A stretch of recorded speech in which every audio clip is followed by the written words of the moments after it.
श्रोता प्रेमियों, मैं राम सागर शास्त्री आप लोगों के समक्ष एक प्रसंग रखने जा रहा हूं। सरस दृष्टांत।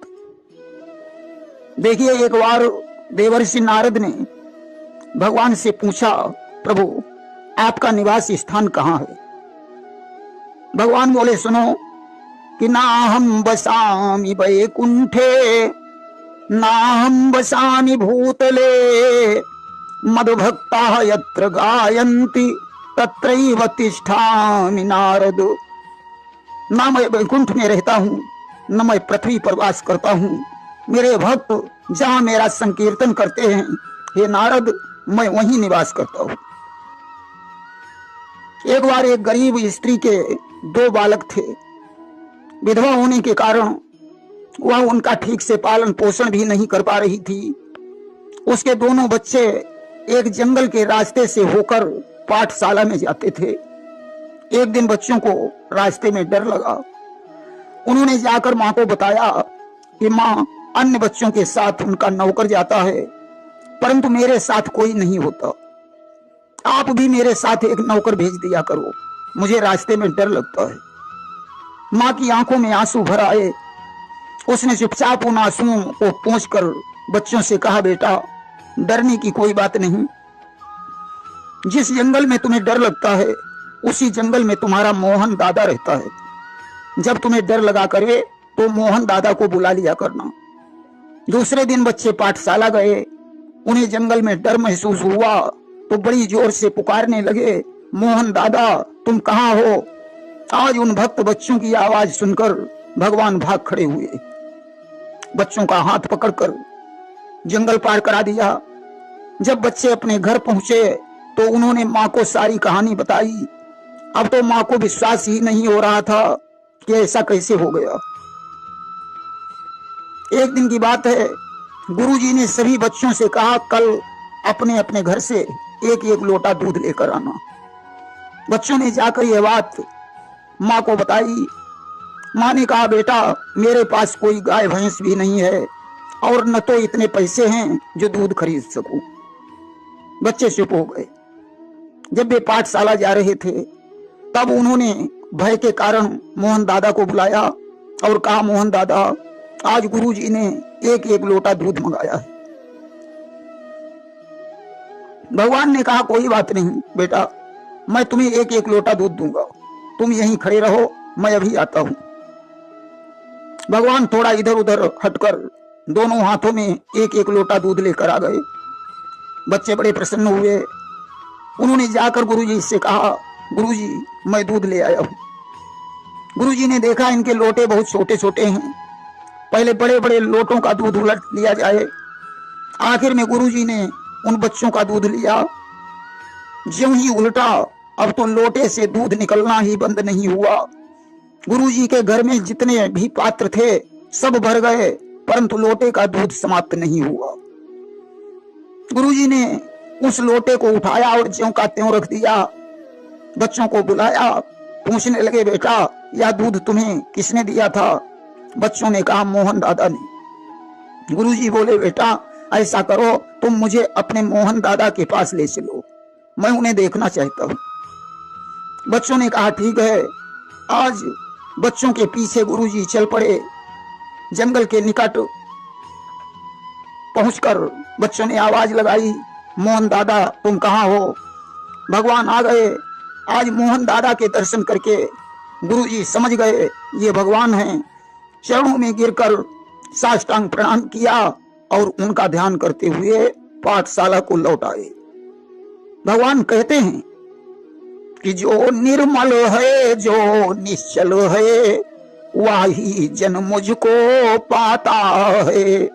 चालाक प्रपंची धूर्त छली, कब मेरे सन्मुख आता है। एक गांव में एक पंडित जी रहते थे। बुढ़ापा आने पर वे गांव के मुखिया के पास पहुंचे। मुखिया जी योग्य और परम विद्वान थे, परंतु उनका विनोदी स्वभाव था। हंसी मजाक उन्हें कुछ ज्यादा ही पसंद था। पंडित जी मुखिया जी के पास पहुंचे, प्रणाम करके बोले, मुखिया जी आप परम विद्वान हैं, अतः मुझे कोई कल्याणकारी मंत्र दे दीजिए। जिसका जाप करके मेरा उद्धार हो जाए। मुखिया जी ने एक मंत्र दे दिया, हरिया गोबर परात्मा, शोभा गया बरात्मा। बोले यह मंत्र जंगल में जाकर किसी वृक्ष के नीचे बैठकर जपना, तुम्हारा कल्याण हो जाएगा। पंडित जी मंत्र को लेकर जंगल में पहुंचे। एक वृक्ष के नीचे बिना अन्न जल के मंत्र जाप करने लगे। 3 ही दिन बीते। अब तो भगवान विष्णु की शेष सैया हिल उठी। उन्होंने सोचा कि मुझे जल्दी से भक्त को दर्शन देना चाहिए, अन्यथा मेरा भक्त मर जाएगा। आज गरुड़ पर बैठकर चलने को तैयार हुए। तभी लक्ष्मी जी ने कहा, प्रभु पहले तो आप हजारों वर्षों तक भक्तों को दर्शन नहीं देते थे, आज ऐसा कौन सा भक्त है जो 3 दिन में ही आप भाग खड़े हुए। भगवान ने कहा, आओ प्रिय, तुम्हें भी गरुड़ पर बैठो, मैं उस भक्त का दर्शन कराता हूं। आज भगवान लक्ष्मी जी के सहित पंडित जी के पास पहुंचे। पंडित जी जाप कर रहे हैं, हरिया गोबर परात्मा, शोभा गया बरात्मा। लक्ष्मी जी ने ज्यों ही मंत्र सुना, जोर से हंस पड़ी। अरे प्रभु, ये कैसा बेतुका मंत्र जप रहा है, इसके लिए आप 3 ही दिन में भाग खड़े हुए। भगवान बोले, प्रिय यह मेरा सर्वश्रेष्ठ भक्त है और सच्चे मन से मुझे याद कर रहा है। आप इसके मंत्र पर हंस रही हो, जरा शुद्ध अर्थ लगाकर तो देखो। लक्ष्मी जी बोली, प्रभु अब आप ही इसका अर्थ समझाइए। भगवान बोले, सुनो, जब मैंने द्वापर में कृष्ण का रूप धारण किया था, उस समय तुम रुक्मिणी थी। तुम्हें ब्याहने के लिए शिशुपाल बारात लेकर आया, परंतु तुमने ब्राह्मण के हाथों मेरे पास एक पत्र भेजा। उस पत्र में तुमने यही मंत्र लिखा था, हरिया गोबर परात्मा, शोभा गया बरात्मा। हरि माने कृष्ण, आ माने आओ, गो माने इंद्रियां, बर माने श्रेष्ठ, परात माने पात्र या शरीर, मां माने मेरा अंदर। हे कृष्ण आओ, तुम्हारे भरोसे मेरी इंद्रियां मेरे श्रेष्ठ शरीर में जीती जागती हैं। तुम्हारे नाम पर इंद्रियां निर्जीव हो जाएंगी, अर्थात तो मैं मर जाऊंगी। जब ऐसा पत्र मिला तो शोभा गया बरात्मा, अर्थात तो मैं शोभा धाम बारात में पहुंचा। अब तो लक्ष्मी जी उस भक्त पर बड़ी प्रसन्न हुई। उन्होंने कहा, प्रभु ऐसे भक्त को आप अतिशीघ्र वरदान दीजिए। भक्त ने भगवान के चरणों में गिरकर उनकी भक्ति मांगी। तथास्तु कहकर आज लक्ष्मी के सहित भगवान अंतर्ध्यान हो गए। एक बार एक चरवाहा अपने जानवर चरा रहा था।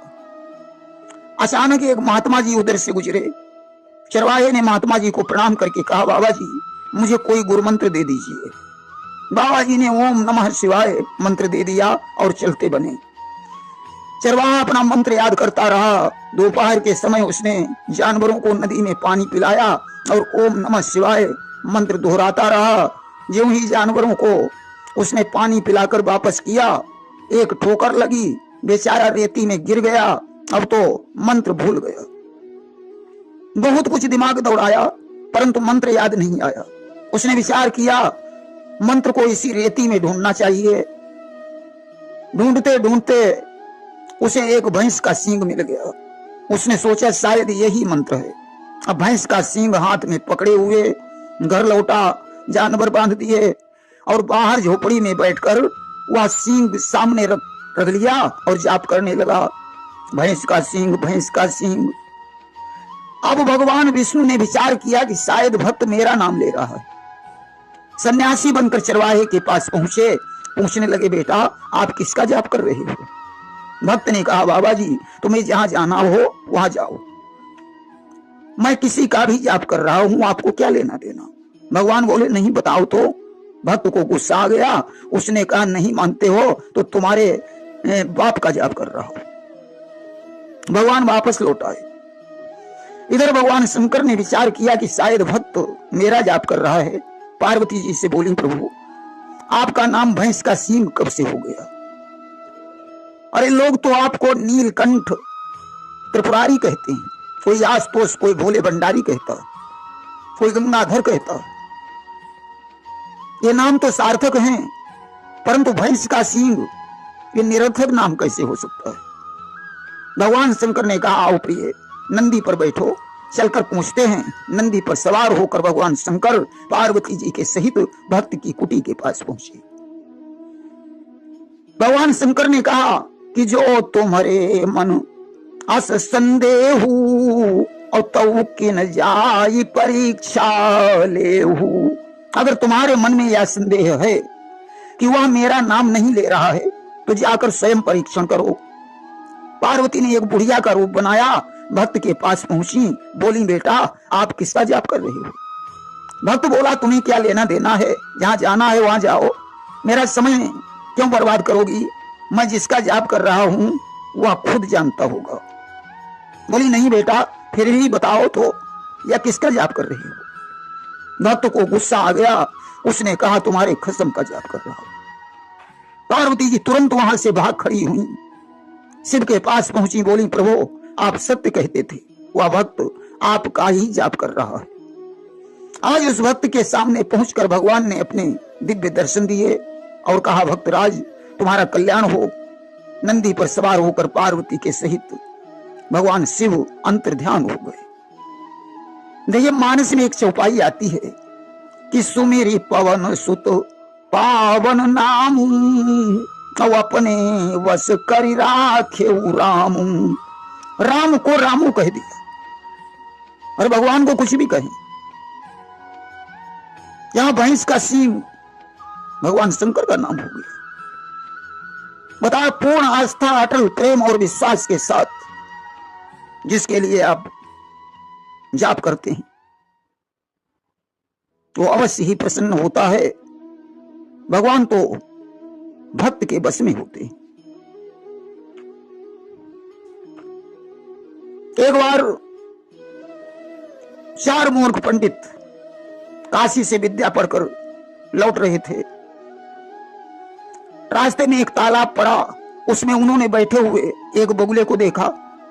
उनमें से एक पंडित बोला भैया इस बगुले के ऊपर कोई श्लोक बनाओ।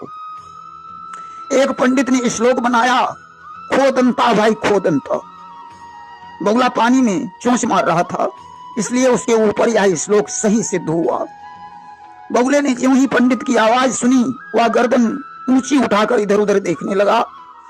तब तक दूसरे वाले पंडित ने श्लोक बनाया कि लंब घींच यह चितवन कौन।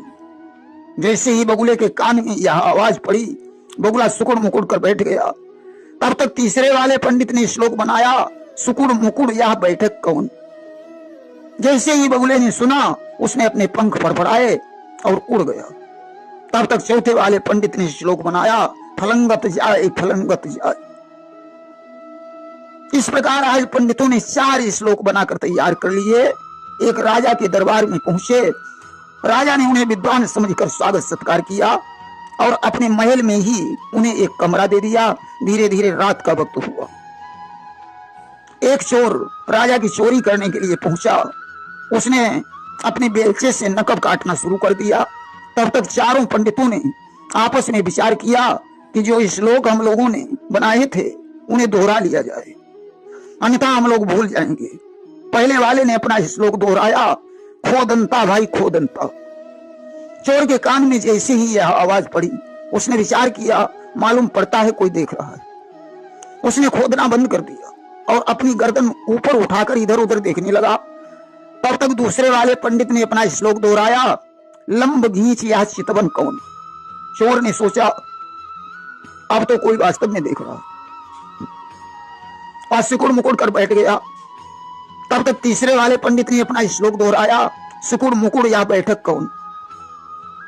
चोर ने सोचा अब यहां से भागना ही अच्छा होगा क्योंकि लोग मुझे देख रहे हैं। चोर भाग खड़ा हुआ। तब तक चौथे वाले पंडित ने अपना श्लोक दोहराया, फलंगत जाए फलंगत जाए। चोर ने सोचा अब तो पकड़े भी जाएंगे, लोग मेरे पीछे लगे हैं। चोर भगवान शंकर के मंदिर में जाकर छुप गया। उसने कहा भोलेनाथ आज मुझे बचा लो, आज से मैं चोरी नहीं करूंगा। रात भर उस मंदिर में बैठा रहा। ज्यों ही सवेरा हुआ चोर की निगाह भगवान शंकर के घंटे पर गई। सोने का घंटा था। बोला हे भोलेनाथ आज यह सोने का घंटा मुझे मिल जाए, आज के बाद फिर मैं कभी चोरी नहीं करूंगा। बड़ा प्रयास किया, परंतु घंटा ऊंचे पर था, इसलिए वह घंटा प्राप्त नहीं कर पाया। उसने सोचा कोई टेबल एबल होती तो उस पर खड़े होकर यह घंटा तोड़ लेता। यहाँ तो शिवलिंग के अलावा कुछ भी नहीं है। उसने शिवलिंग को नमन किया और बोला, भोलेनाथ क्षमा करना, अब तो मुझे मजबूरी में आपके ऊपर खड़ा होना पड़ेगा। अब तो आज शिवलिंग के ऊपर चढ़ गया। अब तो भगवान शंकर साक्षात प्रकट हो गए। उन्होंने कहा, भक्तराज वरदान मांग लो। चोर बोला, प्रभु मैं तो चोर हूं, आपका घंटा चुरा रहा था, आप मुझसे वरदान मांगने को कह रहे हो। भगवान शंकर ने कहा, मैंने आज तक तेरे जैसा भक्त ही नहीं देखा। यहाँ तो लोग पत्र चढ़ाते हैं, फूल चढ़ाते हैं, जल चढ़ाते हैं, फल और मिष्ठान चढ़ाते हैं, परंतु तूने तो अपने को ही चढ़ा दिया। इसलिए मैं आज तुझ पर बड़ा प्रसन्न हूं, कोई न कोई वरदान तो मांगना ही पड़ेगा। चोर ने कहा, प्रभु अगर आप नहीं मानते हो तो जो घंटा मैं तोड़ रहा था वह मुझे अर्पित कर दो। भगवान शंकर ने तथास्तु कह दिया। उसी समय वह घंटा स्वयं टूटकर चोर के हाथों में गिर गया। चोर उस घंटे को लेकर घर लौट आया। एक विरक्त महात्मा ईश्वर की भक्ति में लीन रहते थे। भोले भाले होने के कारण लोग उन्हें बुद्धू कहते थे। एक दिन राजा ने अपने मंत्रियों से कहा, क्या तुमने कभी किसी बुद्धू को देखा है? मंत्रियों ने कहा, हाँ महाराज, एक बुद्धू महात्मा जी हैं जो अपने नगर में ही रहते हैं, अगर आज्ञा हो तो उन्हें ले आऊं। मंत्री उन्हीं महात्मा को राजा के पास ले आए। राजा ने कहा, महात्मा जी तुमने कोई संपत्ति क्यों नहीं कमाई? तुम क्यों इस तरह अपना जीवन काट रहे हो? महात्मा जी बोले, राजन हमारी इंद्रियां सांसारिक भोग नहीं चाहती है, हम तो सिर्फ ईश्वर का भजन करते हैं। राजा ने इस बात पर प्रसन्न होकर बुद्धू महात्मा को काफी धन दिया और राजमहल में ही रहने का अनुरोध किया। महात्मा जी ने राजा का सारा धन वापस कर दिया। राजा ने कहा, महात्मन कोई बात नहीं, आप धन लेना नहीं चाहते हो मत लो, परंतु यह सोने की अंगूठी निशानी के बतौर धारण कर लो। महात्मा बोले, राजन मैं इस अंगूठी का क्या करूं? राजा ने कहा, तुम बुद्धू हो और तुमसे बड़ा कोई बुद्धू जब तुम्हें मिल जाए तो यह अंगूठी उसे दे देना। कुछ दिन के बाद राजा बीमार हो गए, उनके बचने की आशा समाप्त हो गई। महात्मा जी उन्हें देखने के लिए पहुंचे। जाकर पूछने लगे, राजन क्या हाल चाल है? राजा बोले, अब तो बस परलोक जाने की तैयारी है। महात्मा जी बोले, राजन क्या तंबू बिस्तर डेरे आदि वहां भेज दिए? राजा बोले, महात्मन ये सब सामान तो नहीं भेजा। महात्मा जी बोले, तो क्या सब सामान साथ में लेकर जाओगे? राजा बोले, अरे महात्मा जी मेरे साथ में कुछ भी नहीं जाएगा। महात्मा जी बोले, आपकी रानी मंत्री सिपाही आदि तो जाएंगे ही। राजा बोले, वे भी नहीं जाएंगे। महात्मा जी बोले, तो क्या आप घोड़े पर बैठकर अकेले ही जाएंगे? राजा ने कहा, वहां घोड़ा भी नहीं जाएगा। महात्मा जी ने कहा, तो क्या पैदल जाओगे? राजा बोले, तुम मूर्ख हो, क्या परलोक में शरीर साथ जाता है जो पैदल जाने की बात कर रहे हो? महात्मा जी ने कहा, अच्छा वहां से कब लौटोगे? राजा ने कहा, अब लौटना कैसा, अब तो दूसरा शरीर धारण करना पड़ेगा। महात्मा जी ने वह अंगूठी उतारी और राजा से बोले, ये अंगूठी लो, परलोक में तुम्हारे काम आएगी। राजा बोले, यह अंगूठी भी वहां नहीं जा सकती। बोले, तुमने कहा था कि तुमसे बड़ा कोई बुद्धू मिले या अंगूठी उसे दे देना। मुझसे बड़े बुद्धू तुम ही हो, जो प्रजा का खून चूस चूस कर धन इकट्ठा करते रहे, परलोक की पूंजी इकट्ठी नहीं की। राजा बोले, महात्मन परलोक की पूंजी क्या होती है? महात्मा जी बोले, धर्म ही परलोक की पूंजी है। राजा ने महात्मा जी के चरणों में अपना मस्तक रख दिया। बोला, महात्मन अब मुझे कोई ऐसा उपदेश दीजिए जिससे हमारा उद्धार हो जाए। राजा के अनुरोध पर महात्मा जी ने ब्रह्म ज्ञान का उपदेश दिया, जिससे राजा को शांति प्राप्त हुई और राजा इस लोक को छोड़कर परलोक को चला गया। प्रेम से बोलिए वृंदावन बिहारी लाल की जय। श्रोता प्रेमियों, मैं राम सागर शास्त्री आप लोगों के समक्ष एक प्रसंग रखने जा रहा हूं, रसीले दृष्टांत। एक बार एक जाट साहब, एक मौलवी साहब और एक फकीर साहब, तीनों लोग मिलकर एक नगर में पहुंचे। वहां किसी स्थान पर ठहरकर उन्होंने यह निश्चय किया कि गन्ने के रस की खीर बनाई जाए। खीर बनाने के लिए जाट साहब को नियुक्त किया गया। जाट साहब खीर बनाने लगे। खीर बन गई तो मौलवी साहब और फकीर साहब दोनों खाने के लिए बैठे। बोले थोड़ी थोड़ी परोसना और तुम लोग भी थोड़ी थोड़ी खाना, प्रातःकाल ठंडी खीर खाने में अच्छी लगेगी। मौलवी साहब और फकीर साहब ने खूब खीर खाई, परंतु जाट साहब प्रबंध की वजह से भली भांति नहीं खा सके। अब बची हुई खीर रख दी गई। मौलवी साहब और फकीर साहब ने सलाह की कि खीर किसी जुगाड़ से खाई जाए। मौलवी साहब बोले कितनी खीर बची? जाट साहब ने कहा एक आदमी आराम से खाकर तृप्त हो जाएगा। मौलवी साहब बोले आदमी 3 हैं और खीर एक आदमी भर को है, इसलिए ऐसा करो आज रात को जो अच्छा स्वप्न देखेगा वही खीर खाएगा। मौलवी साहब और फकीर साहब अपने को अक्लमंद समझ रहे थे। उन्होंने सोचा कोई बढ़िया स्वप्न हम बना लेंगे और खीर खा लेंगे। मौलवी साहब और फकीर साहब लेटते ही सो गए। अब आधी रात के समय जाट साहब उठे, चुपके से खीर उतारी और भगवान का नाम लेकर सारी खीर खा डाली। हाथ मुंह धोकर सो गए। प्रातःकाल मौलवी साहब और फकीर साहब नित्य क्रिया से निवृत्त होकर बोले भाइयों अब अपना अपना स्वप्न सुनाओ, जिसका स्वप्न अच्छा होगा वही खीर खाएगा। फकीर साहब बोले मौलवी साहब पहले आप अपना देखा हुआ स्वप्न सुनाइए। मौलवी साहब बोले सुनो, अल्लाह ताला की शान है कि उसने मुसलमानों के लिए अपने फजले कर्म के जरिए बहा दिए। उसकी रहमत और तोहफे हम मुसलमानों को ही अता होते हैं। जब मैं सोया तो फौरन ही खुदा का फरिश्ता आसमान से उतरा और बोला चलो खुदा ने बुलाया है। मैं वहां उनके पास दरबार में तशरीफ लाया और खुदा की दावत स्वीकार की। अब फकीर साहब ने अपना सपना सुनाया। फकीर साहब बोले खुदा की शान है, आज रात को खुदा के फरिश्ते मुझे ले गए। मैंने खुदा की दावत में जाकर भाग लिया। जाट साहब ने कहा आप लोगों ने तो स्वप्न ही देखा। मेरे सामने आधी रात को हनुमान जी गदा लेकर आ गए और उन्होंने मेरी पीठ पर खींच कर गदा मारी। बोले उठ और खीर खा।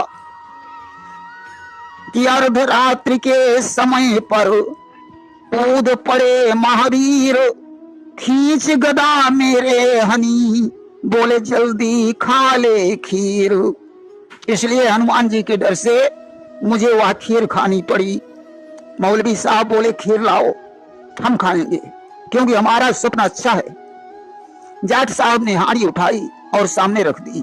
मौलवी साहब बोले खीर कहाँ चली गई? जाट साहब बोले मैंने तुम्हें बता तो दिया कि हनुमान जी के डर की वजह से मुझे सारी खीर खानी पड़ी। जिस तरीके से तुम्हारा खुदा काल्पनिक है उसी प्रकार से तुम्हारा स्वप्न भी काल्पनिक है। हमारे इष्ट हनुमान ने कहा कि इन दोनों ने तो खुदा के यहाँ जाकर खूब दावत खाई, इसलिए इस खीर को तू खा ले, और मुझे वो खीर खानी पड़ी। अब तो मौलवी साहब और फकीर साहब दोनों चुप हो गए। एक बार एक जमाई अपनी ससुराल को गया।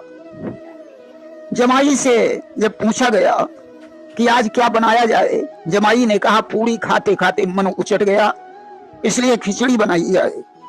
अब तो खिचड़ी बनाई गई, जमाई को परोसी गई। जमाई बोला अम्मा कुछ घी वगैरह हो तो डालो। बोली लल्ला घी तो बिल्कुल नहीं है, अगर नहीं मानते हो तो मैं मलैया उठाए लाती हूँ।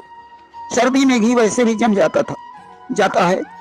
मलैया ले आई, थाली में लौट दी, एक बूंद भी घी नहीं गिरा। जाकर मलैया रख दी और बाहर चली गई। जमाई को मौका मिला, वह उस मलैया को उठाकर ले आया और चूल्हे पर रख दी। घी जब पिघल गया तो उसने मलैया को जहां का तहां रख दिया।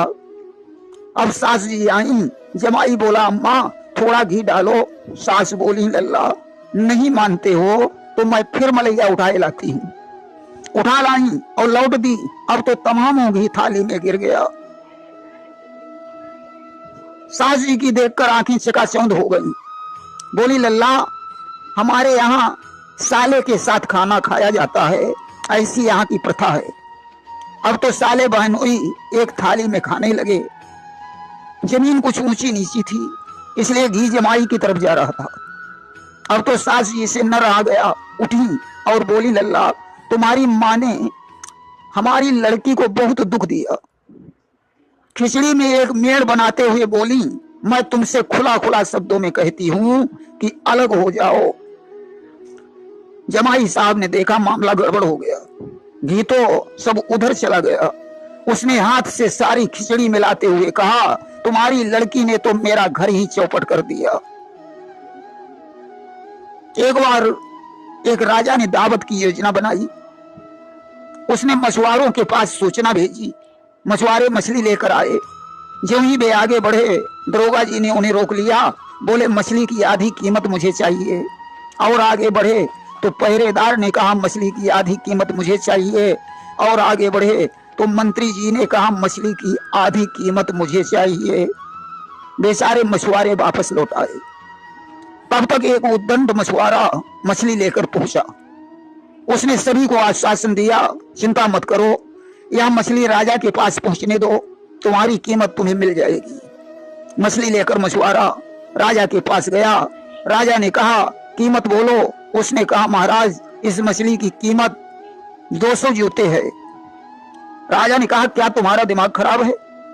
बोला नहीं महाराज मैं बिल्कुल ठीक हूं, मुझे सिर्फ 200 जूते ही चाहिए। राजा ने नौकर को बुलाया और बोले क्या कोई साझेदार भी है? मछुआरा बोला हाँ महाराज दरोगा जी को बुलाया जाए। बोला 50 जूतों के हकदार दरोगा जी हैं, 50 के हकदार पहरेदार हैं और 50 जूते के हकदार मंत्री जी हैं, बाकी 50 जूते का हकदार मैं हूं। इन शब्दों को सुनकर राजा बड़ा प्रसन्न हुआ और उसने उन तीनों रिश्वतखोरों को दरबार से निकाल दिया और मछुआरे को एक स्वर्ण मुद्रा देकर शहर से विदा कर दिया। एक बार अकबर ने बीरबल से पूछा बीरबल एक बात बताओ संसार में सबसे चालाक जाति कौन सी है? बीरबल ने कहा जहां पनाह संसार में सबसे चालाक जाति बनिया है। अगर आप कुछ पैसा खर्च करें तो मैं आपको प्रत्यक्ष दिखा दूं। बीरबल ने शहर के प्रधान मुल्ला को बुलाया और कहा बादशाह सलामत को तुम्हारी दाढ़ी की जरूरत है, उसके बदले में जो आप इनाम चाहोगे मिल जाएगा। मुल्ला जी लड़खड़ाती हुई आवाज में बोले दीवान जी दाढ़ी तो खुदाबंद अल्लाह ताला की खास प्यारी चीज है, भला इसे कैसे दे दिया जाए? बीरबल ने कहा जीवन भर आपने जिसका नमक खाया है भला उसके लिए इतना नहीं कर सकते हो? मुल्ला जी बोले सरकार 5 रुपए दिला दीजिए। बीरबल ने 5 रुपए दे दिए। मुल्ला जी की दाढ़ी मुड़वाकर बीरबल ने रख ली। अब बीरबल ने एक दाढ़ी वाले बनिए को बुलाया और बोले जहां पनाह की को तुम्हारी दाढ़ी की जरूरत है। उसने कहा श्रीमान जी हमारी माँ का जब निधन हुआ था तो 5000 रुपए इस दाढ़ी के खातिर खर्च हुए। जब पिताजी का निधन हुआ तो फिर 5000 दाढ़ी के खातिर खर्च हुए, इसलिए 10,000 रुपए खर्च हुए। बीरबल ने कहा कोई बात नहीं, आपको 10,000 रुपए दे दिए जाएंगे, परंतु दाढ़ी जहां पनाह को देनी पड़ेगी। 10,000 रुपए लेकर वह दाढ़ी मुड़वाने बैठा। नाई ने ज्यों ही दाढ़ी में पानी लगाकर हाथ फिराया, सेठ जी ने नाई के एक तमाचा मारा और बोले मूर्ख तू क्या या अनिये बनिए की दाढ़ी समझता है? अरे बादशाह अकबर की दाढ़ी है ये। अकबर को उसके शब्द सुनकर गुस्सा आ गया और उन्होंने उसे दरबार से बाहर निकाल दिया। एक गांव में एक पंडित जी रहते थे। एक बार गांव के 2-4 लड़कों ने मिलकर एक गधे को खूब पीटा, यहाँ तक कि पीटते पीटते वह गधा मर गया। अब तो लड़के पंडित जी के पास पहुंचे, बोले महाराज हम लोगों के हाथों से एक गधा मर गया। पंडित जी ने पंचांग उठाया और देखकर बोले, अरे यह तो बहुत गलत हो गया। पहले तो तुम लोगों को हत्याहरण जाना पड़ेगा, इसके बाद 101 ब्राह्मण खिलाने पड़ेंगे। लड़कों ने कहा, पंडित जी फिर तो इतना काम आपको भी करना पड़ेगा, क्योंकि आपका लड़का संतोष भी मेरे साथ था। अब तो पंडित जी शांत हो गए, पंचांग को इधर उधर पलटा और बोले कि जो कहूं संग हो संतोषा, तो गधा मारे ने कुन दोषा। अगर तुम लोगों के साथ में हमारा लड़का संतोष भी था तो गधे को मारने में कोई दोष नहीं है। आप लोग निश्चिंत घर जाइए। एक देहाती मूर्ख महोदय का विवाह शहर में हो गया। महोदय जी पत्नी की विदा कराने के लिए ससुराल में पहुंचे, तभी उनका साला आया। उसने इत्र की एक फुरेरी दी। अब महोदय जी विचार करने लगे कि इसका क्या करें। महक कर देखा तो मीठी मीठी सुगंध लगी। महोदय जी ने विचार किया, शायद यह कोई खाने की चीज है। फुरेरी को निगल लिया। तब तक दूसरा साला पान लेकर आया। महोदय जी ने सोचा, पान का जोड़ कान से बनता है। पान उठाया और कान में रख लिया। शाम को पूड़ियां बनाई गईं। महोदय जी खाने के लिए बैठे। घर में पत्नी की कुछ सहेलियां भी बैठी हुई थीं। महोदय जी एक एक पूड़ी खाने लगे। पत्नी ने विचार किया, सहेलियां इन्हें मूर्ख समझेंगी, इसलिए उसने 2 उंगली उठाकर इनकी तरफ इशारा किया कि एक पूड़ी के 2 भाग कर लीजिए। पूरी पूड़ी खाना अच्छी बात नहीं है। ये अंगूरी उठाई इशारा कियो और एक पूड़ी के 2 ग्रास किए जाओ। मूर्ख ने समझा पत्नी कह रही है कि एक एक पूड़ी नहीं, 2-2 पूड़ी खाओ। कि मूर्ख जानी सयानी कहे और 2-2 पूड़ी मुख माही धरे जाओ। अब तो 2-2 पूड़ी खाने लगे। पत्नी ने सोचा इसे कैसे समझाया जाए। उसने एक कपड़े का टुकड़ा उठाकर उसे बीच से फाड़ कर दिखाया कि एक पूड़ी को इसी तरीके से तोड़कर आधी आधी करके खाइए। मूर्ख ने समझा यह कह रही है कि जो कुर्ता पहने हो उसे फाड़ कर फेंक दीजिए, तभी जलवा बनेगा। कुर्ता फाड़ कर फेंक दिया। बोले, चिंता मत करो, तुम प्रसन्न बनी रहो, कुर्ता दूसरा बन जाएगा। पत्नी ने विचार किया, यह तो महामूर्ख पल्ले पड़ गया है। उसने अपने माथे पर हाथ मारा और पछताने लगी कि मेरी तो किस्मत ही फूट गई। मूर्ख ने विचार किया कि यह कह रही है कि माथा देवता होता है, इसलिए माथे में छुआ छुआ कर खाओ। अब तो सब्जी लगाकर पहले माथे में छुआने लगे और तब खाने लगे। कि कर्म ठोकी पछतान लगी, ते ही जानी माथे माही धरे जाओ। अब तो पत्नी ने चूल्हे की तरफ देखा और कहा, जैसे जल रहे थे वैसे ही जलो, अर्थात जैसे खा रहे थे वैसे ही खाओ। कि चूल्हो निहारी सुनारी कहे कि जैसे जरत हते ते ही तो और जरे जाओ। दूसरे दिन खिचड़ी बनाई गई, घी डालकर खाई, बड़ी स्वादिष्ट लगी। खिचड़ी पर लोगों ने एक गीत लिखा है कि सांची कहूं खिचड़ी खावन के बाद में, सांची कहूं खिचड़ी खावन के बाद में, आती है अच्छी डकार भैया, आती है अच्छी डकार भैया। धनिये की चटनी हो बैकुंठ पहुँचे, धनिये की चटनी हो बैकुंठ पहुँचे, या हो थोड़ा अचार भैया, या हो थोड़ा अचार भैया। महोदय जी ने खिचड़ी का नाम याद कर लिया। विचार करते हैं घर पहुंचकर खिचड़ी बनवाकर खाएंगे। अब तो विदा कराकर चल दिए। खिचड़ी खिचड़ी रास्ते भर रटते रहे। अब तो इन्हें लघुशंका लगी। लघुशंका करते समय खिचड़ी कहना बंद कर दिया और खिचड़ी का नाम भूल गए। दिमाग लगाया कि शायद मैं जिसे खाकर चला उसका नाम खाचड़ी था। अब तो खाचड़ी खाचड़ी कहने लगे। आगे बढ़े तो एक किसान अपना खेत रखा रहा था। इन्होंने जो ही खाचड़ी कहा किसान ने एक तमाचा मारा, बोला क्या तेरे बाप का खेत है जो कह रहा है खाचड़ी? खाचड़ी नहीं, उड़चिड़ी कहो। अब तो बेचारे उड़चिड़ी कहने लगे। कुछ और आगे बढ़े तो देखा एक बहेलिया अपना जाल फैलाए बैठा है। महोदय जी ने ज्यों ही उड़चिड़ी कहा, बहेलिया ने एक तमाचा मारा। उसने कहा पूरा दिन हो गया, एक भी चिड़िया नहीं फंसी और तुम उड़चिड़ी कह रहा है।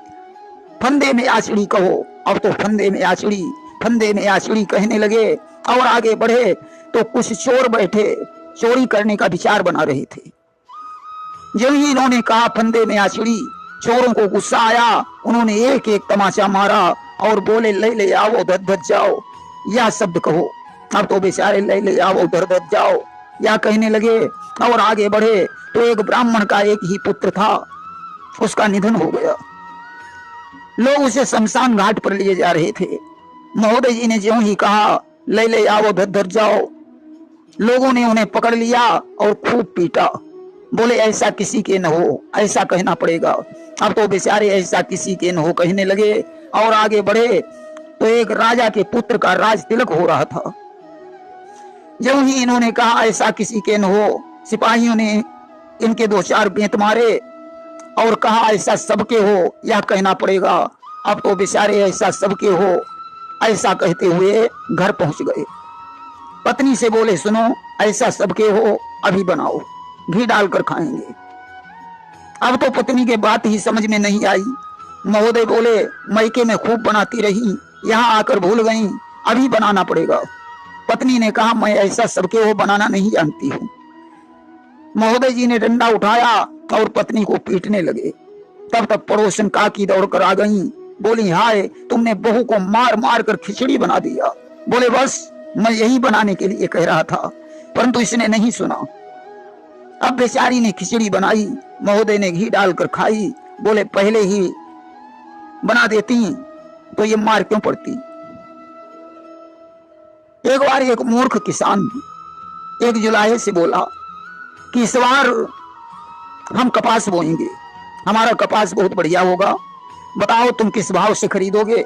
जुलाहा बोला अच्छा सूत हुआ तो 1 रुपए का 3 पाव लूंगा। किसान बोला हम 3 पाव नहीं देंगे, अगर तुम्हारी गर्ज हो तो 1.5 पाव ले जाना। किसान की बात सुनकर जुलाहा बोला भाई कुछ कम करो। बोला इससे कम नहीं होगा, जाओ मुझे नहीं बेचना है। जुलाहा बोला भाई अकड़ क्यों रहे हो, गर्ज हो तो बेचो। किसान बोला हमारे सूत से अच्छा तेरे बाप ने भी बुना। जुलाहा बोला तेरा सूत महीन हो ही नहीं सकता, मैं रद्दी सूत नहीं लूंगा। किसान बोला जाओ मैं अपना सूत किसी और को दे दूंगा।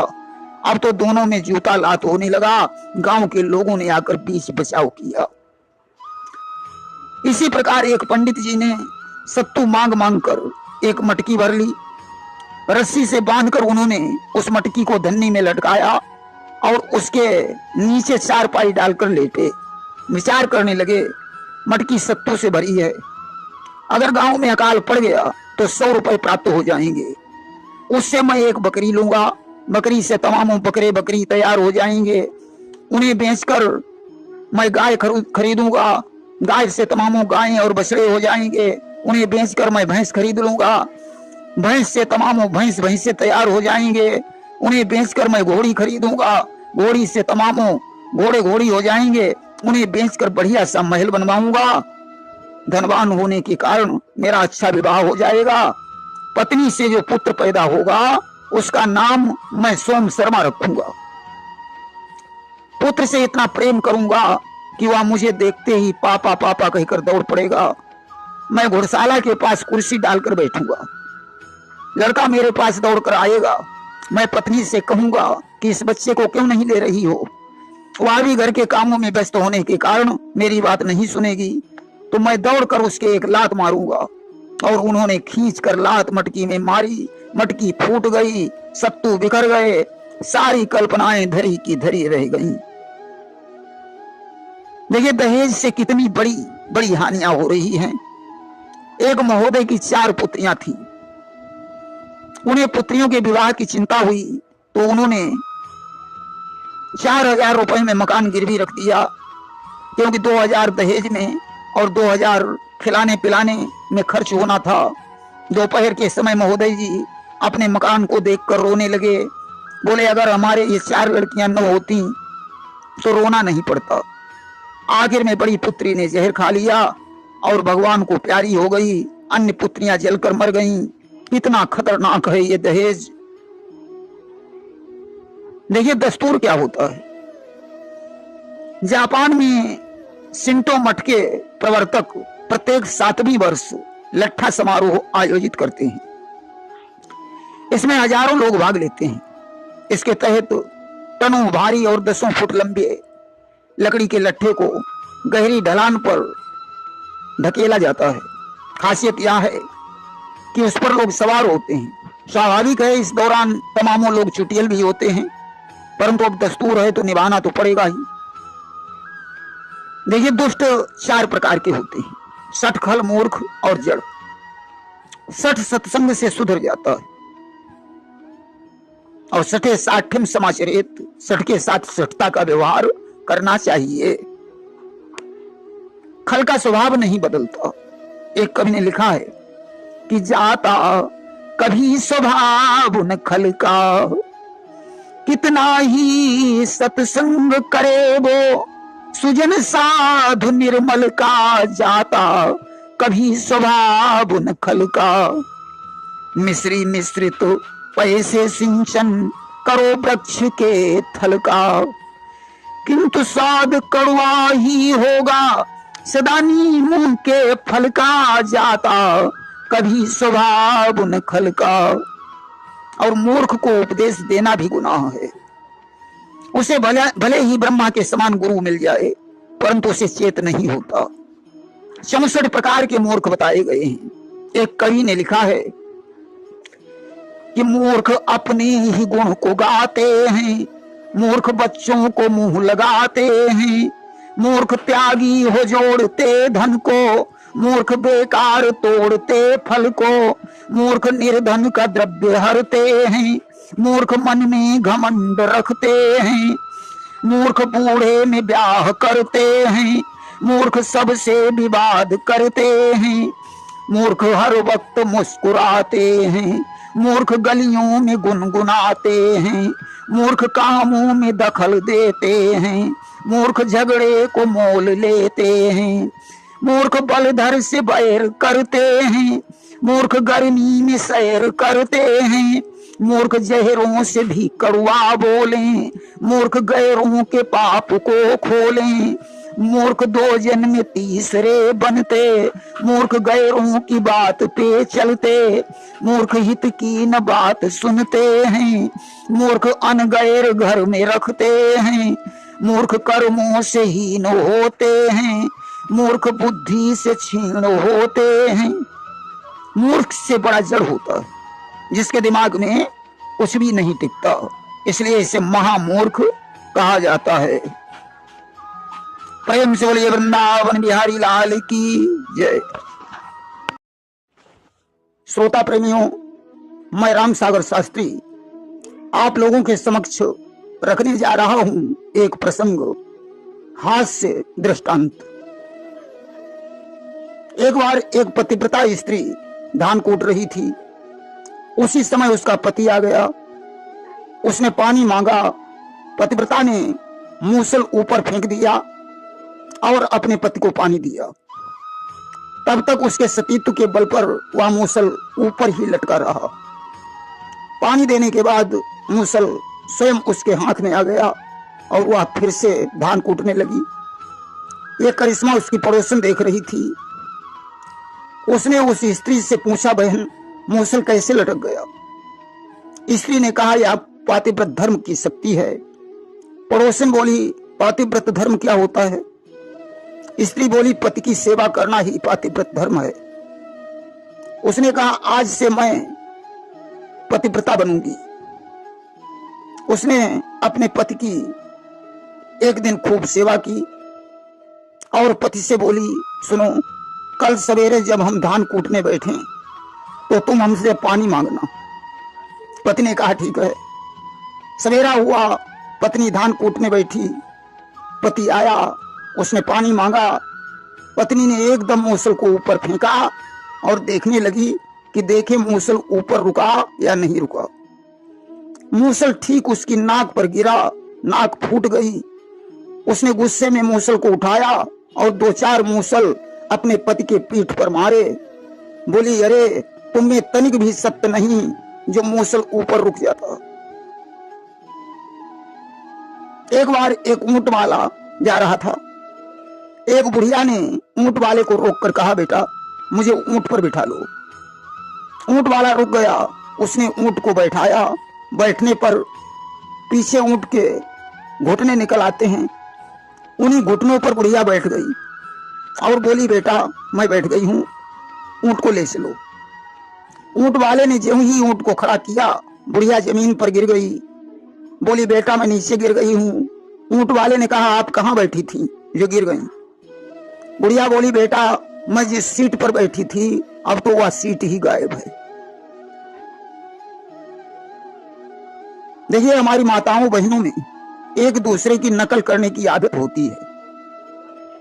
एक माता जी के बेटे की शादी हुई, घर पर बहू आई। उन्होंने जल्दी जल्दी दरवाजा खोला, बहू का स्वागत करने के लिए बाहर निकली तो धोखे में एक बिल्ली दरवाजे में दबकर मर गई। माताजी ने चुपके से वह बिल्ली उठाई और फेंकने के लिए गई। बहू की नजर पड़ गई। उसने सोचा शायद यह भी कोई दस्तूर होता होगा। जब बहू आती है तो उसे उतारने से पहले बिल्ली मारकर फेंकी जाती है। आज तो बहू ने इस बात को अपने दिमाग में डाल लिया। आगे चलकर जब वह इस बात को दिमाग में डाल लिया आगे चलकर जब वह उसके लड़के की शादी हुई तो उसकी बहू आई तो वह डंडा लेकर बिल्ली को मारने की कोशिश में घूमने लगी।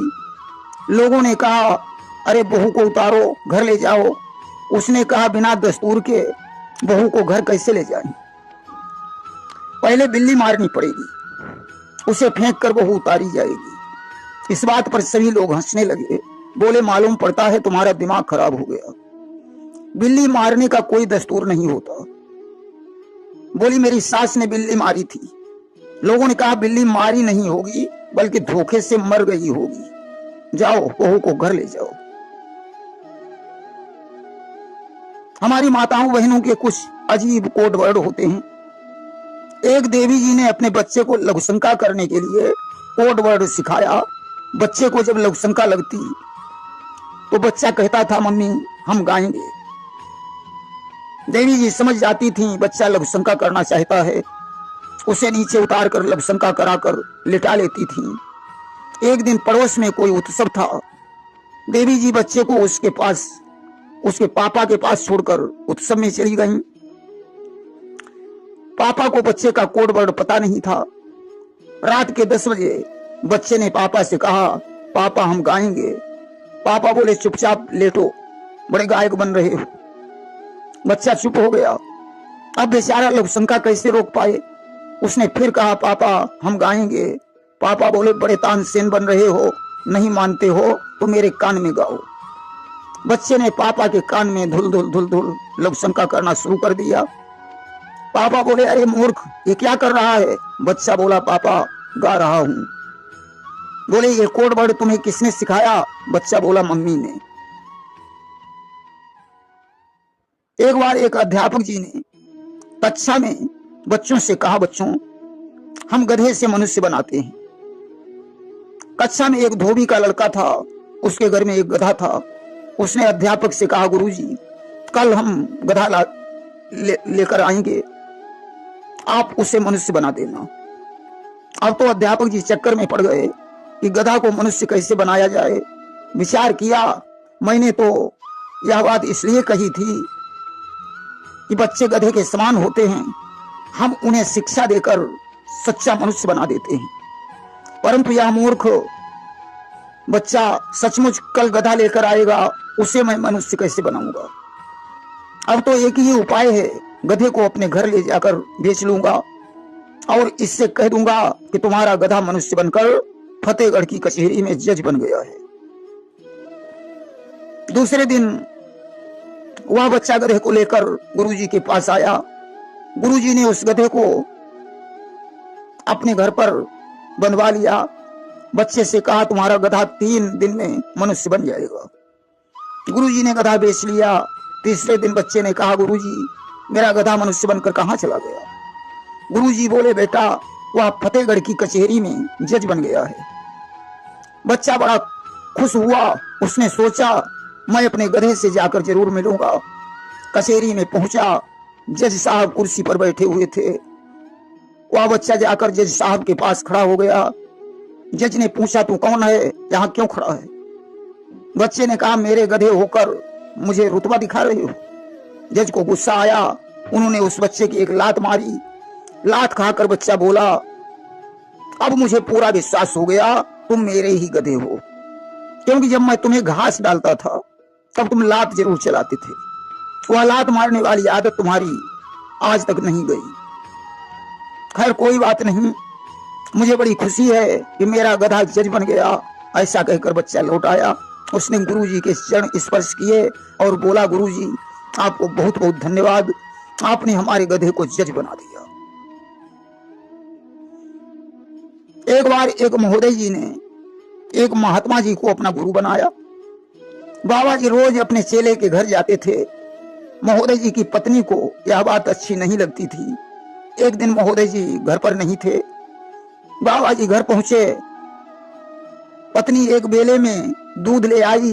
उसने खूब चीनी ईनी डाली और बैठकर रोने लगी। बाबा जी बोले आप क्यों रो रही हो? उसने कहा बाबा जी आप जल्दी से दूध पी लीजिए, नहीं तो आपका चेला आ जाएगा। तुम्हें नहीं मालूम आपका चेला पागल हो गया है। उसके एक हाथ में रस्सी और दूसरे हाथ में मूसल रहता है। वो रस्सी से बांधकर मूसल से कूट कूट कर मारता है। बाबा जी ने कहा तो यह दूध ले जाओ, नहीं तो चेला कहीं आ गया तो ठीक नहीं होगा। बाबा जी अति शीघ्र वहां से चले गए। इधर चेला घर आया। पत्नी बोली आपके गुरुजी आए थे, मैंने उनको दूध दिया, उन्होंने पिया ही नहीं। वो रस्सी और मूसल मांग रहे थे। चेला बोला तो तुम्हें दे देना चाहिए था, गुरुजी का कोई काम होगा, लाओ मैं उन्हें ढूंढ कर दे देता हूँ। आज रस्सी मूसल लेकर चेला भाग खड़ा हुआ। गुरुजी रास्ते में मिल गए। उसने चिल्लाकर कहा गुरुजी रुक जाओ, मैं रस्सी मूसल लेकर आ रहा हूँ। अब तो बाबा जी और तेज भाग खड़े हुए। चेला बोला गुरुजी भागो मत, रस्सी और मूसल तो अब लेना ही पड़ेगा। आगे आगे गुरुजी हैं, पीछे पीछे चेला। अचानक गुरुजी को ठोकर लगी। गुरुजी गिर गए। भयभीत होकर कहने लगे अरे तुम मेरे शिष्य हो, मुझे क्यों मारोगे? आज के बाद मैं तुम्हारे घर कभी नहीं जाऊंगा। अब तो चेले को ध्यान आया। उसने कहा गुरुजी अरे यह आप क्या कह रहे हैं? गुरुजी बोले तुम्हारी पत्नी ने कहा था कि चेला पागल हो गया, वह रस्सी से बांधकर मूसल से कूट कूट कर मारता है। चेला ने कहा गुरुजी मुझे माफ करना। घर लिवाल आया। उसने अपनी पत्नी को डांटा फटकारा, गुरुजी को दूध पिलाया और प्रेम पूर्वक विदा कर दिया। एक गांव में एक पंडित जी रहते थे। प्रातः काल जब वे शंख बजाकर पूजा करते थे तो पड़ोस में एक धोबी का गधा शंख की आवाज सुनकर रेंकने लगता था। पंडित जी ने सोचा मालूम पड़ता है यह गधा पूर्व जन्म में कोई महात्मा था, इसलिए उन्होंने उस गधे का नाम शंखेश्वर महाराज रख दिया। एक दिन पंडित जी ने शंख बजाया परंतु गधे के रेंकने की आवाज नहीं आई। पंडित जी ने जाकर धोबी से पूछा। उसने कहा महाराज वह गधा मर गया है। पंडित जी ने सोचा गधा भगवान का भक्त था, इसलिए मुझे अपना सिर घुटा देना चाहिए। पंडित जी ने सिर घुटा दिया और बाजार में पहुंचे। लोगों ने पूछा पंडित जी आपने सिर क्यों घुटाया? बोले तुम्हें नहीं मालूम शंखेश्वर महाराज का निधन हो गया है। लोगों ने सोचा शंखेश्वर महाराज कोई पहुंचे हुए महात्मा होंगे। सारी बाजार के लोगों ने अपना अपना टकला करवा दिया। यहाँ तक कि थाने में दरोगा जी और सिपाहियों ने टकला करवाया। डीएम ने सिर मुड़वाया। मुख्यमंत्री के सहित सभी मंत्रियों ने सिर मुड़ा दिया। प्रधानमंत्री और राष्ट्रपति ने भी अपना सिर मुड़वा दिया। अंत में उन्होंने विचार किया कि इस बात का पता लगाना चाहिए शंखेश्वर महाराज कहाँ के महात्मा थे। खोज करने पर पता चला शंखेश्वर महाराज एक धोबी के गधे का नाम था। सज्जनों इसी को अंधविश्वास कहते हैं, इसलिए आंख मूंद कर विश्वास नहीं करना चाहिए। एक श्रीमान जी बिना पढ़े लिखे थे, ऐसे ही संगत में पढ़कर उन्होंने अंग्रेजी के 2 शब्द सीख लिए, यस और नो। वे यस और नो का अर्थ भी नहीं जानते थे कि यस माने हाँ और नो माने नहीं होता। एक बार यस कहते तो दूसरी बार नो कहते थे। एक दिन उनके बड़े भाई ने कहा, भैया हमारी ससुराल में चले जाओ और अपनी भाभी जी को बुला लाओ। बोले ठीक है। ससुराल में पहुंचे, बड़े भाई के ससुर ने उनसे पूछा, क्या आप विदा कराने आए हैं? बोले यस माने हाँ। ससुर जी बोले, आपके भाई नहीं आए? बोले नो। बोले नहीं आए। कहा, क्या तुम्हारे बड़े भाई की तबीयत खराब है? बोले यस हाँ खराब है। ससुर ने कहा, क्या उनकी दवाई चल रही है? बोले नो नहीं चल रही। ससुर ने कहा, क्या वे ज्यादा बीमार हैं? बोले यस हाँ ज्यादा बीमार हैं। ससुर ने पूछा, क्या वे जिंदा हैं? बोले नो माने जिंदा नहीं है। ससुर ने कहा, तो क्या वे मर गए हैं? बोले यस हाँ मर गए। अब तो घर में रोना पीटना शुरू हो गया। सास अलग रो रही है, ससुर अलग रो रहे हैं, साले सालियां साले सभी रो रहे हैं। ससुर जी बोले, बेटा तुम घर जाओ, हम 13वें दिन बेटी को लेकर तुम्हारे घर आ जाएंगे। श्रीमान जी घर लौट आए। बड़े भाई ने पूछा तो बोले, भाभी जी 13 दिन बाद आएंगी, उन्हें ससुर जी खुद लेकर के आएंगे। 13वें दिन रोती पीटती बहू आई।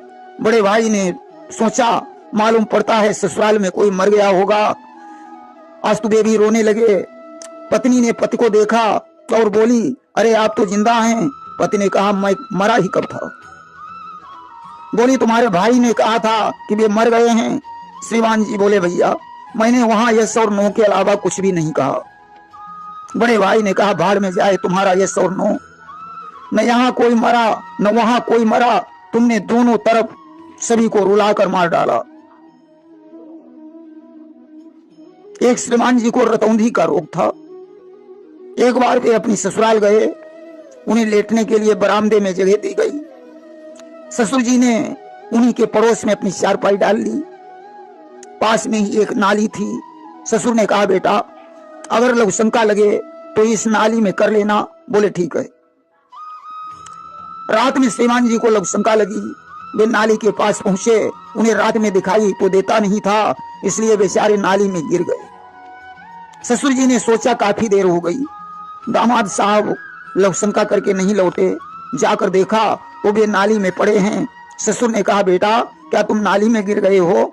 बोले ना, मैं नाली नाप रहा हूं कि देखें कितनी गहरी है। दूसरे दिन रात में ससुर साहब ने कहा, बेटा अगर दीर्घ शंका जाना हो तो ये सामने खेत है, इसी में चले जाना। सुबह 4 बजे अंधेरा था। दामाद साहब दीर्घ शंका को गए। अब वहां से लौटना मुश्किल हो गया।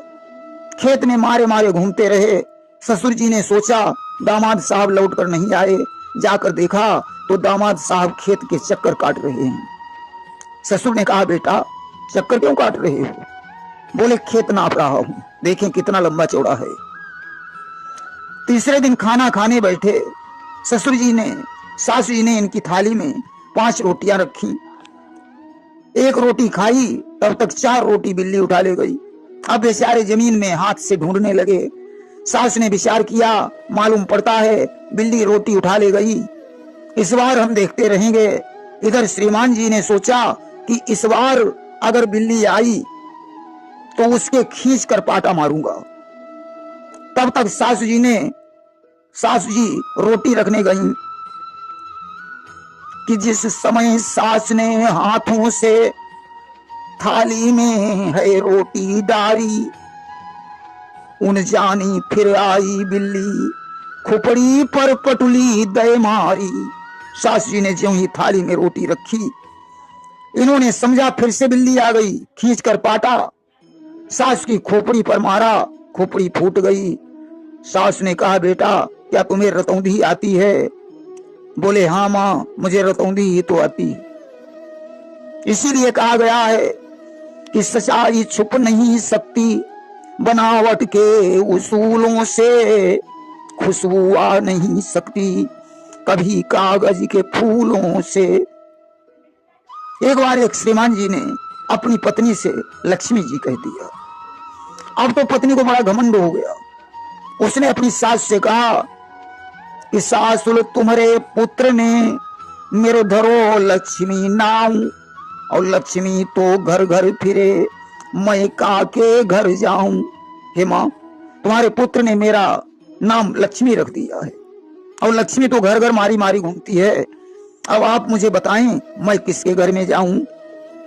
मां ने अपने पुत्र से कहा, बेटा आज से बहू को कभी लक्ष्मी मत कहना। देखिए तुलसीदास जी ने श्री रामचरितमानस में एक दोहा लिखा है कि काम क्रोध लोभादि मद प्रबल मोह की धार, हे नमः अति दारुण दुखद माया रूपी नार। एक बार एक पंडित जी जंगल के रास्ते से होकर गुजर रहे थे।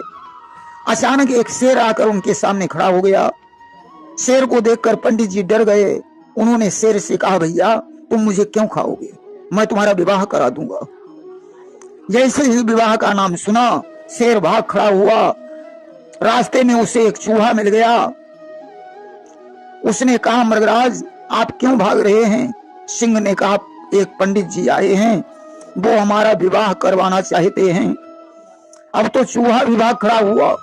शेर ने कहा, भैया तुम क्यों भाग रहे हो। बोला, पहले मैं भी शेर था, जब से विवाह हुआ है तब से चूहा बना घूम रहा हूं। प्रेम से बोलिए वृंदावन बिहारी लाल की जय। श्रोता प्रेमियों, मैं राम सागर शास्त्री आप लोगों के समक्ष रखने जा रहा हूं एक प्रसंग, 7 भक्तों की कथा। देखिए सबसे पहले मैं पुंडरीक और अम्बरीश की कथा, यह प्रसंग आप लोगों के समक्ष रख रहा हूं। प्राचीन काल की बात है, पुरुष क्षेत्र में 2 युवक रहते थे, पुंडरीक और अम्बरीश। पुंडरीक ब्राह्मण था और अम्बरीश क्षत्रिय थे। दोनों में घनिष्ठ मित्रता थी। दोनों के पिता बहुत साधन छोड़कर परलोकवासी हो गए। दोनों की माताएं भी नहीं थीं। अब तो उनकी देखभाल करने वाला कोई नहीं रह गया। गोस्वामी तुलसीदास जी ने लिखा है कि को न कुसंगति पाई न साई, और राही न तेज मते चतुराई। कुसंग में पढ़कर कौन बर्बाद नहीं हुआ। दोनों बच्चे जवान हो गए और कुसंग में पढ़कर बर्बाद हो गए। वे रात दिन वैश्याओं के घर में पड़े रहते थे, मांस मदिरा का सेवन करने लगे। धीरे धीरे इनकी सारी संपत्ति का नाश हो गया। जब इनके पास धन नहीं रह गया तो वैश्याओं ने उन्हें मार पीट कर अपने घर से निकाल दिया। घरवार तो वे पहले ही वैश्याओं को अर्पण कर चुके थे, अब उनके पास बचा ही क्या था। दोनों मित्रों ने विचार किया, चलो परदेश में चलकर कुछ काम करेंगे। उन्होंने कुरुक्षेत्र को छोड़ दिया और परदेश को चल पड़े। चलते चलते वे दोनों एक ऐसी जगह पर पहुंच गए जहां भगवान विष्णु का यज्ञ हो रहा था। ब्राह्मण वेद मंत्रों का उच्चारण करके आहुति दे रहे थे। ज्यों ही वेद मंत्रों की ध्वनि उनके कानों में पड़ी, अब तो उनकी पाप बुद्धि का नाश हो गया और धर्म बुद्धि जागृत हो गई। वे दोनों यज्ञ मंडप में पहुंचे और एक तेजस्वी ब्राह्मण के चरणों में जाकर अपना मस्तक रख दिया। ब्राह्मण ने कहा, अरे भाई आप लोग क्यों रो रहे हो। दोनों ने हाथ जोड़कर कहा, विप्रदेव हम दोनों बहुत बड़े पापी हैं। पिता के मरने के पश्चात हमने अपनी सारी संपत्ति वैश्याओं को दे दी। मांस मदिरा का सेवन करते रहे, वैश्या ने मुझे घर से निकाल दिया। हे विप्रदेव, हम लोग अपने पापों का प्रायश्चित करना चाहते हैं, मेरी मुक्ति का उपाय बताइए। ब्राह्मण ने कहा, पुत्रों तुमने बहुत बड़े बड़े पाप किए हैं जिनका प्रायश्चित संभव नहीं है। फिर भी मुझे प्रसन्नता हो रही है कि तुम्हारी सद्बुद्धि जागृत हो गई और तुम अपना कल्याण चाहते हो। अब एक ही उपाय है, भगवान की शरण में जाओ। भगवान ही पतितों का उद्धार करने वाले, अशरण के शरण देने वाले हैं, वही तुम्हारा कल्याण करेंगे। कि कोटि विप्रबध लागई जाहू, अवाए शरण तजऊ नहीं ताहू। करोड़ों ब्राह्मणों का वध करने वाला भी भगवान की शरण में जाने से पाप मुक्त हो जाता है। उन्हें ब्राह्मण की बात समझ में आ गई। पुंडरीक ने अम्बरीश से कहा, मित्र, मेरे हृदय में भगवान की भक्ति जागृत हो गई है। अब तो मैं उनके दर्शन किए बगैर अन्न और जल नहीं ग्रहण करूंगा। अम्बरीश ने कहा, मित्र, मैं भी यही करूंगा। अब तो दोनों मित्र भगवान का स्मरण करते हुए तीर्थों का भ्रमण करने लगे। 6 दिन व्यतीत हो गए, दोनों ने अन्न जल को नहीं ग्रहण किया।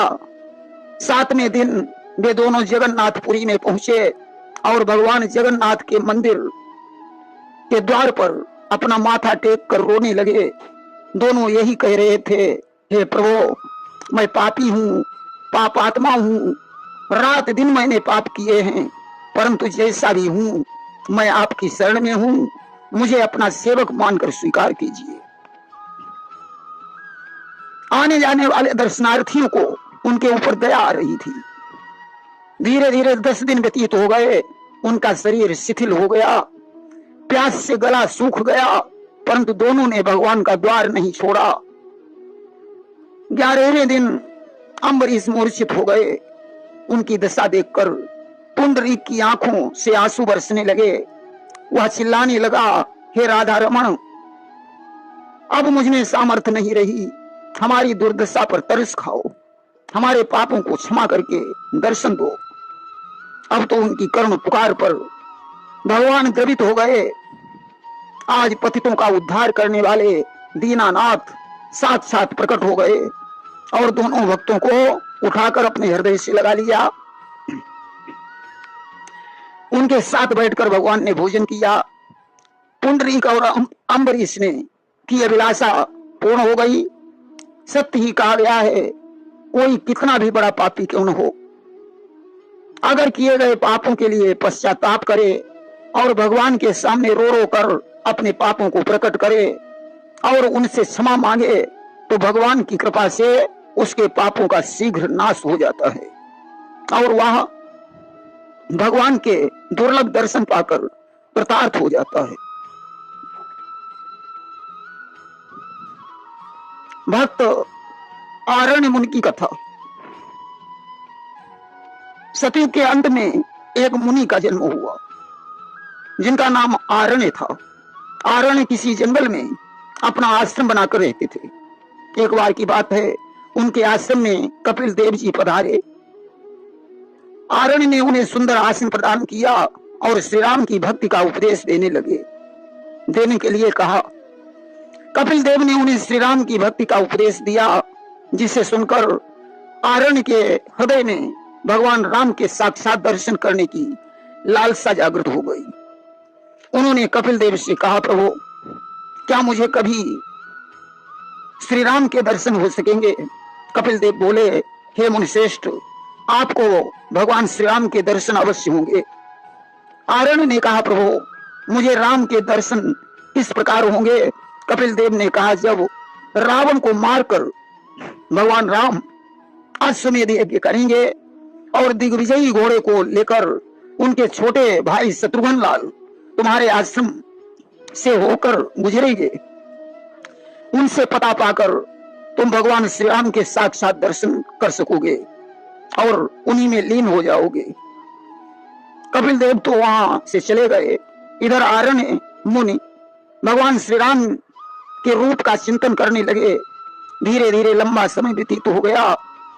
एक दिन की बात है, आरण्य भगवान के ध्यान में मग्न थे। जो ही उन्होंने अपनी आंखें खोली तो आश्रम के द्वार पर उन्हें एक सुसज्जित घोड़ा दिखाई पड़ा, जिसके पीछे बहुत सी सेना थी। आरण्य को देखकर एक सुंदर राजकुमार ने रथ से उतरकर मुनि के चरणों में प्रणाम किया। मुनिवर ने उस राजकुमार से परिचय पूछा। उसने कहा, मैं अयोध्या सम्राट श्री राम का अनुज हूं, मेरा नाम शत्रुघ्न है। नाम सुनकर आरण्य को कपिल मुनि के वचनों की याद आ गई और वे प्रसन्नता से झूम उठे। उन्होंने कहा, राजकुमार, मुझे श्री राम के पास ले चलो। आज शत्रुघ्न के सहित आरण्य मुनि अयोध्या में पहुंचे तो उन्होंने यज्ञ मंडल में मुनियों के मध्य में विराजमान भगवान श्री राम को देखा। भगवान का दिव्य दर्शन करके आरण्य मंत्र मुग्ध हो गए। वे एकटक भगवान को देखते रहे। उनकी पलकें चलना बंद हो गया, शरीर पुलकित हो गया। मुनि की ऐसी दशा देखकर भगवान राम उठकर खड़े हो गए और उन्होंने मुनि के चरणों में सादर प्रणाम किया। आरण्य मुनि ने प्रभु को शीघ्र दोनों भुजाओं में उठाकर हृदय से लगा लिया। राम ने मुनि के चरणों को धोकर चरणोदक का पान किया। भगवान की भक्त वत्सलता को देखकर आरण्य मुनि खुशी से पागल हो गए, उछल उछल कर चिल्लाने लगे, आज मैं धन्य हो गया। सभी के देखते देखते उनका ब्रह्मरंध्र फट गया। बड़े जोर से एक शब्द हुआ, उनके शरीर से एक दिव्य तेज निकला और भगवान श्री राम के शरीर में समाहित हो गया। महर्षि कंडू की कथा। महर्षि कंडू बड़े तपस्वी महात्मा थे। एक बार उनकी तपस्या से भयभीत होकर इंद्र ने तपस्या में विघ्न डालने के लिए प्रेम लोचना नामक परम सुंदरी अप्सरा को भेजा। प्रेम लोचना ने जाकर मुनि की तपस्या भंग कर दी। मुनि उसकी रूपाग्नि में पतंगे बन गए। उन्होंने तपस्या छोड़ दी और अप्सरा के साथ विहार करने लगे। विहार करते करते 1600 वर्ष बीत गए। अब तो उन्हें संध्या बंदन और पूजा पाठ से कोई मतलब ही नहीं रहा। वह प्रेम लोचना के प्रेम में ऐसे डूब गए कि सूर्य निकलता है और कब डूब जाता है उन्हें पता ही नहीं चलता। अप्सरा के प्रसंग से उनकी तपस्या नष्ट हो गई। एक दिन की बात है, 1600 वर्ष के बाद वे अप्सरा के साथ छोड़कर कुटिया के बाहर निकले तो उन्होंने भगवान सूर्य को अस्त होते हुए देखा। प्रेम लोचना उन्हें बाहर जाते हुए देख रही थी और उसने कहा कि हे देव, कहां जा रहे हो? कंडू ने कहा, संध्या बंदन करने जा रहा हूं। क्या तुम्हें दिखाई नहीं पड़ रहा है? भगवान सूर्य अस्त हो रहे हैं या संध्या काल है? प्रेम लोचना ने कहा, देव, क्या आज नया सूर्यास्त हो रहा है?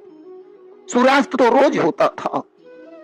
आपने तो कभी संध्या बंदन नहीं किया, आज क्यों कर रहे हो? कंडू ने कहा, तुम मुझे प्रातः काल मिली थी और दिन भर मेरे पास रही। केवल एक ही दिन तो बीता है, अब संध्या काल है, मैं संध्या करने जा रहा हूं। प्रेम लोचना ने कहा, देव, मैं जिस प्रातः काल में मिली थी उसको आज 1600 वर्ष 6 महीने और 3 दिन हो चुके हैं। अब तो कंडू की आंखें खुल गईं। अरे, मैं पतित हो चुका हूं, मेरी तपस्या भंग हो चुकी है। उन्हें बड़ा पश्चाताप हुआ और वे क्रोधित होकर प्रेम लोचना से बोले, अरे सर्पिणी, तूने मुझे डस लिया, तूने मेरी तपस्या को नष्ट कर दिया। अब शीघ्र ही मेरी आंखों के आगे से ओझल हो जा। प्रेम लोचना गर्भवती थी। उसने विचार किया, मुझे शीघ्र ही यहां से चली जाना चाहिए, अन्यथा कंडू मुझे श्राप दे देंगे। प्रेम लोचना वहां से पलायन हो गई। अब तो तपभ्रष्ट कंडू पश्चाताप करके रोने लगे। भगवान को पुकारते पुकारते बेहोश हो गए। आज भगवान उनकी दीन दशा पर द्रवित होकर प्रकट हो गए। भगवान ने कंडू से कहा, तुम्हें अपनी तपस्या का घमंड था कि मुझसे बड़ा कोई तपस्वी नहीं होगा, इसलिए मैंने तुम्हारे घमंड का नाश किया है। अब तुम परम पवित्र हो, तुम्हारी भक्ति से मैं बहुत प्रसन्न हूं। तुम मुझसे कोई वरदान मांग लो। कंडू ने कहा, प्रभु, आपने मेरे पापों को क्षमा कर दिया, यही मेरे लिए बहुत बहुत है। अब मैं कुछ मांगना नहीं चाहता हूं। इतना कहकर कंडू मुनि ने भगवान के सामने ही अपने शरीर को छोड़ दिया और उनकी दिव्य ज्योति भगवान के शरीर में समाहित हो गई। महर्षि अगस्त और राजा शंख की कथा। राजा शंख हय वंशी राजा श्रुतामिधान के पुत्र थे। वे भगवान के बड़े भक्त थे। उन्हें भगवान के दर्शन की बड़ी उत्कंठा थी। एक बार वे करुणापूर्ण शब्दों में भगवान की स्तुति कर रहे थे। अचानक उनके कानों में एक मधुर वाणी सुनाई पड़ी, हे मेरे प्यारे भक्त, मैं तुम पर बहुत प्रसन्न हूं, किंतु अभी दर्शन नहीं दे सकता हूं। 1000 वर्ष के पश्चात तुम्हें मेरे दर्शन होंगे।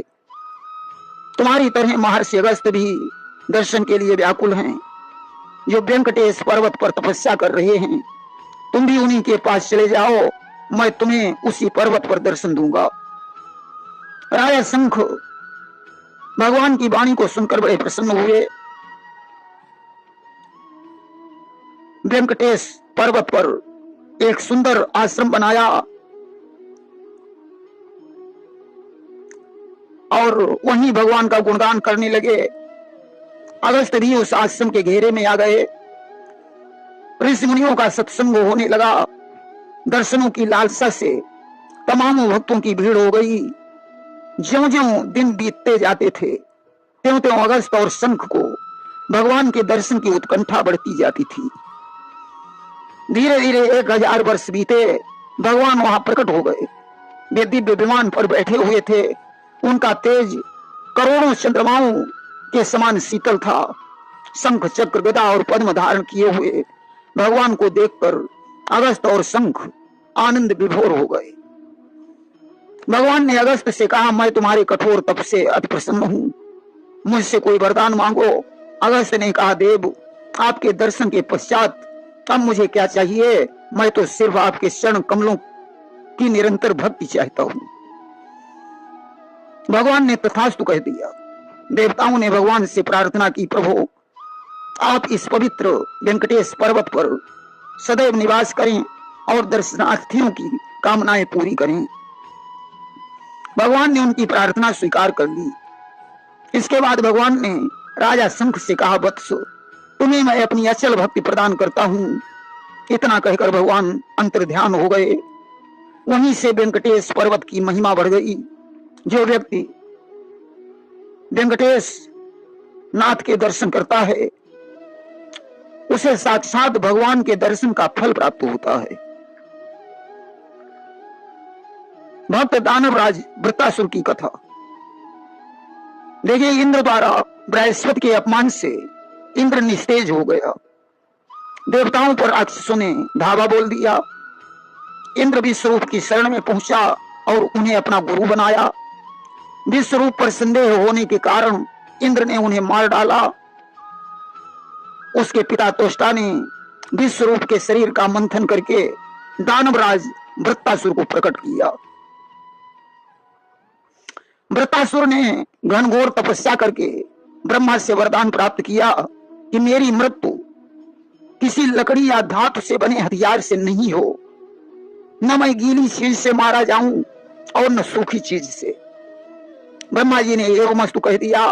अब तो इसने स्वर्ग पर चढ़ाई कर दी और इंद्रासन को छीनकर स्वयं राजा बन गया। देवता भगवान विष्णु की शरण में गए। उन्होंने देवताओं को हड्डियां मांगने के लिए महर्षि दधीच के पास भेजा। उनकी हड्डियों से वज्र का निर्माण हुआ। और इधर एक दिन की बात है, वृत्तासुर के पास सनकादिक ऋषि पहुंचे। वृत्तासुर ने उनका यथोचित सत्कार किया और भगवान विष्णु का महात्म्य सुनाने के लिए कहा।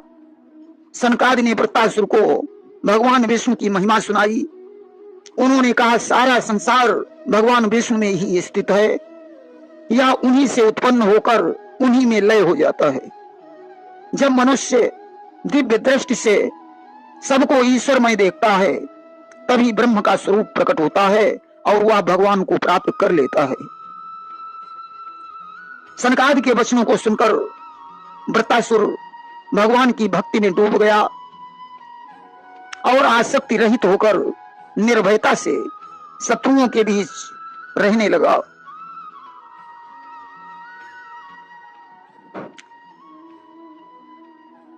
देवताओं को यहाँ पर क्या होता है, जब